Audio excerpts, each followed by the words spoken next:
Well, Christmas is a time of celebration with the family, but for most vulnerable in society, like the homeless, it's not a very festive time, especially with the coronavirus pandemic this year. Today, we're shining the spotlight on those who are giving to the needy. Our reporters are out at various parts of the country to see how people are helping the destitute. Khayelihle Khumalo is in Johannesburg. Monique Mortlock is in Cape Town, and Mawande Kheswa is in Durban. They join us now live. So, Mawande, we'll start with you. We know the difficulties of homeless people, of course, but how are they getting a helping hand this year? It's been rather a difficult year for the homeless. I recall when the lockdown first started and they were informed that they're going to be put into shelters, there was a bit of reluctance from them. They felt as though they were being grouped to be culled. There wasn't much trust between themselves, municipality and authorities. However, the situation changed drastically because a number of them were put into rehabilitation programs. A number of them were given chances to upskill themselves, chances of employment. So they really did receive a helping hand throughout the year, and tomorrow will be no different, with special meals being prepared for them. We visited the Khayelihle Center and spoke to the director, and this is what he had to say. Well, I would say the great success of this year is that we have kept the vast majority of homeless people safe and healthy this year. That means safe and healthy from COVID. We've seen almost no cases of COVID, certainly no deaths that we know of COVID among the homeless in Durban, but also keeping them safe from other illnesses. A lot of homeless people suffer from TB, are HIV positive, suffer from other health issues, and part of what we do at the Khayelihle Center is provide a clinic to keep people safe from that. It's worth remembering that COVID is not the main health issue that most homeless people are facing. We've also kept them well fed.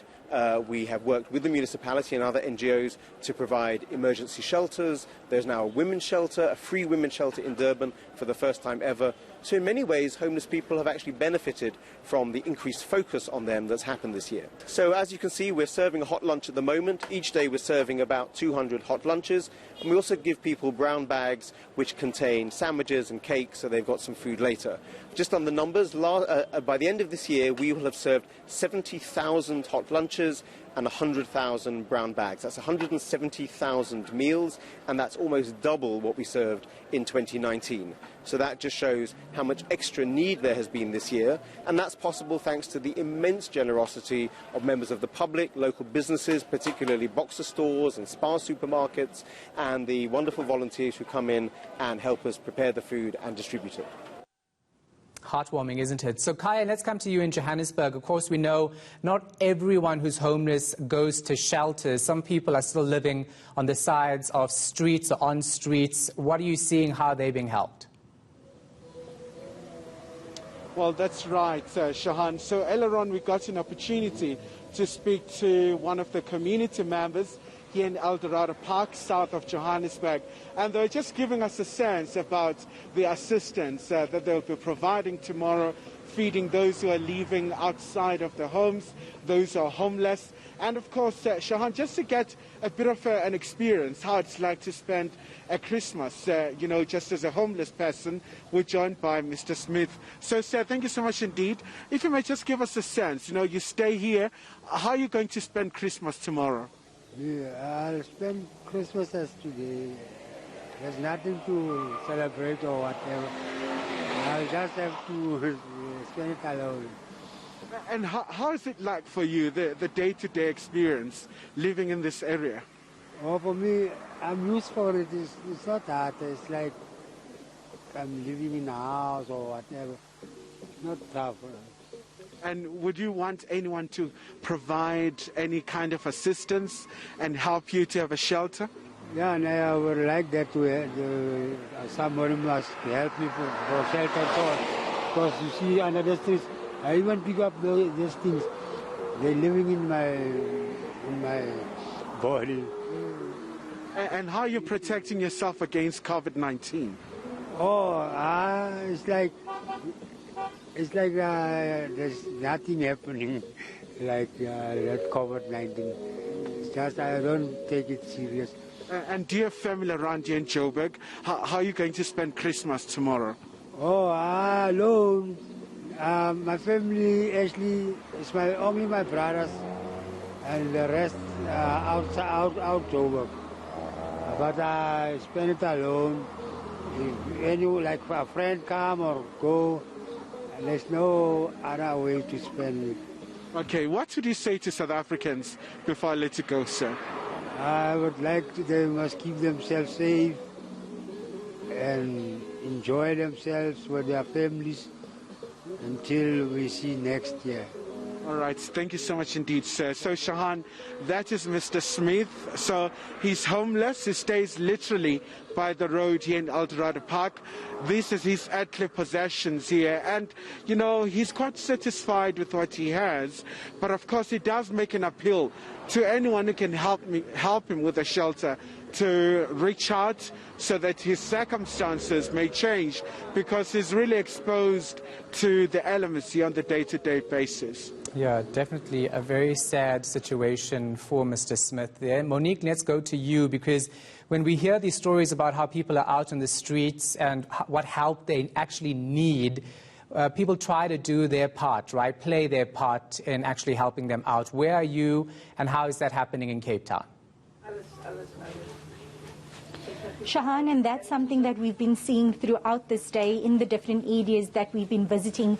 Your normal residents just banding together to do something for their communities. And I'm here in Belhar, where the Western Cape Community Care NGO has been working tirelessly putting together party packs for children tomorrow, and they'll also be cooking throughout tonight, preparing a feast for thousands of people tomorrow in different areas. And I just want to show you, before I speak to Nikki Boyson from Western Cape Community Care, I just want to show you the team. They've been working non-stop, putting together packs of toiletries. They are right now chopping some onions, potatoes for that meal that they'll be serving tomorrow to those thousands of people in need. We also have party packs on the far side of this area that we are standing. Those party packs will be handed over to some excited children tomorrow. Nikki, I'm just going to ask you to explain to us, you mentioned earlier that this isn't just the work of Western Cape Community Care. You mentioned the importance of NGOs banding together, working together to make a difference in the various communities tomorrow. Absolutely. You know, if we don't have people we collaborate with, and people like the Red Cross, like Mustarafin Foundation, we have Ansaroki here from the Future Factory and Ansaroki 60, we would never ever be able to do this. And tomorrow our initial plan was to feed 10,000 people. We are now standing at 38 pots of food being made across the Western Cape, which is much more than the 10,000. But it's because we band together, and teamwork makes the dream work. And what I want to say is to our volunteers who go out there, people are always talking about the health department and the nurses. We have been feeding since before COVID. We have unsung heroes in our communities that are giving their all despite COVID. We get up in the morning, 6 o'clock. Some nights we work till 10, 11 o'clock. And I want to say thank you to all the volunteers out there that people don't say thank you to. I take my hat off to them. And so with that, I want to introduce you to Ansaroki from the Future Factory and Ansaroki 60. And tell me, what's on the menu for tomorrow? What's the plan for tomorrow, and which areas are you covering? Okay, tomorrow we're looking at doing chicken acne all around. And then the areas we're covering is Strandfontein's Quarter Camp, that burnt down now just. We're doing Paul, we're doing the homeless people that Salifalanda works with. We're doing Bokmakiri, Beacon Valley East, Reach, Tafelsig, Bella and Delft, Heideveld, Menenberg, Hanover Park. And then we're doing the food.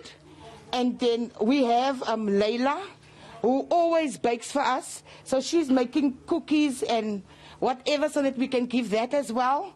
And then we have some gifts from St. George's Church.